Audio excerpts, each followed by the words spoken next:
Hi friends, welcome to SS vlogs 515. ఈరోజు recipe వచ్చేసి చుక్కకూర టమాటా పచ్చిమిర్చి వేసి మంచి పచ్చడి చేసేద్దాం. చాలా సింపుల్గా టేస్టీగా ఉంటుంది చుక్కకూర పచ్చడి. ఈ పచ్చడి ఎలా చేయాలో చూసేద్దాం రండి. ఆ లోపల ఫస్ట్ టైం మన ఛానల్ ఎవరైనా చూస్తున్నట్టయితే please like and subscribe. Please support my channel. ఇక రెసిపీలోకి వెళ్ళిపోదాం. ఈ రెసిపీ వచ్చేసి చుక్కకూర టమాటా పచ్చిమిర్చి పచ్చడి కదా. ఫస్ట్ అయితే చుక్కకూర టమాటా పచ్చిమిర్చి కట్ చేసుకోవాలి ఫ్రెండ్స్. చుక్కకూర పచ్చిమిర్చి టమాటా నేనైతే నీట్గా కట్ చేసి ఈ మూడైతే నీట్గా కడిగి కట్ చేసుకున్నానండి. గ్యాస్ మీద ఒక కడాయి పెట్టేసుకొని అందులో ఆయిల్ వేసుకోవాలి. ఇలా కొంచెం ఆయిల్ వేసుకున్నాక ఫస్ట్ మనం ధనియాలు, మెంతులు, జీలకర్ర వేసి వేయించుకోవాలి. కొంచెం బ్రౌన్ కలర్ వచ్చే వరకు వేయించుకోవాలి. ఇవైతే వేగిపోయాయండి. ఇప్పుడు వీటిని తీసుకొని మనం మిక్సీ గిన్నెలోకి వేసేసుకుందాం.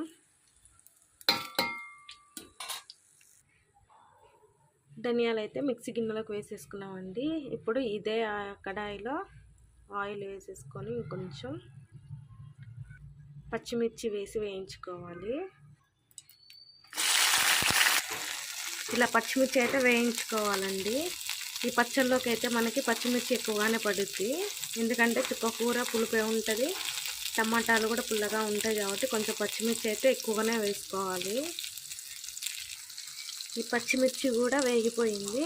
ఈ పచ్చిమిర్చిని కూడా మిక్సీ గిన్నెలో వేసేసుకుందాం.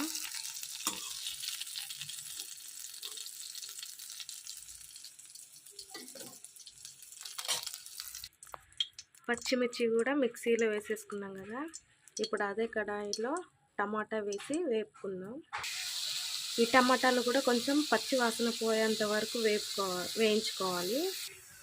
టమాటాలు కూడా బాగా ఉడికిపోయాయండి. ఇప్పుడు ఈ టమాటాలు కూడా మిక్సీ గిన్నెలో వేసుకుందాం.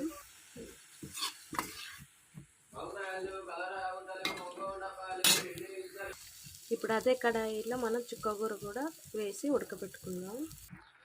ఈ చుక్కకూర ఉడికేలోపు మనం ముందుగా అన్నీ ఉడకబెట్టి పెట్టుకున్నవి మిక్సీ ఆడించుకున్నాము. అందులో 4 వెల్లుల్లి రెప్పలు వేసి కొంచెం సాల్ట్ వేసుకొని మరీ మెత్తగా పేస్ట్ లాగా చేసుకోకుండా ఇలా పట్టుకుంటే మనకు తినేటప్పుడు చాలా రుచిగా అనిపిస్తుంది. చుక్కకూర కూడా బాగా ఉడికిపోయింది.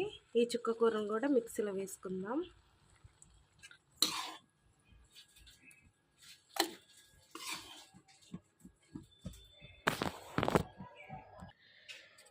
చుక్కకూర కూడా మిక్సీలో వేసుకొని ఇలా పేస్ట్ వేసుకోవాలి. మరి మెత్తగా కాకుండా ఇలా ఉన్నదనుకో మనం తినేటప్పుడు రుచిగా ఉంటుంది.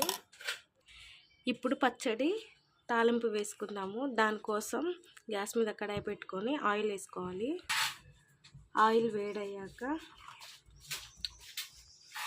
జీలకర్ర, కొంచెం ఆవాలు వేసుకొని కొంచెం ఎండుమిర్చి కూడా వేసుకొని ఈ ఎండుమిర్చి కూడా ఫ్రై అయ్యాక కొంచెం నలిపి పెట్టుకున్న చిన్న వెల్లుల్లిపాయలు వేసేయాలి. వెల్లుల్లి కూడా వేగిపోయింది. ఇప్పుడు కొంచెం పసుపు వేసుకుందాం.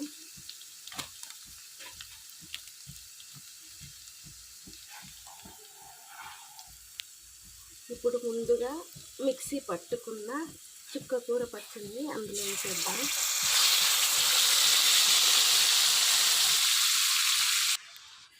ఇలా వేసుకొని బాగా కలుపుకోవాలి.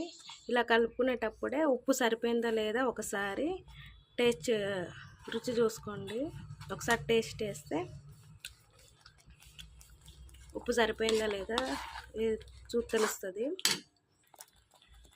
అంతే ఫ్రెష్ ఈజీగా చుక్కకూర టమాటా పచ్చిమిర్చి పచ్చడి.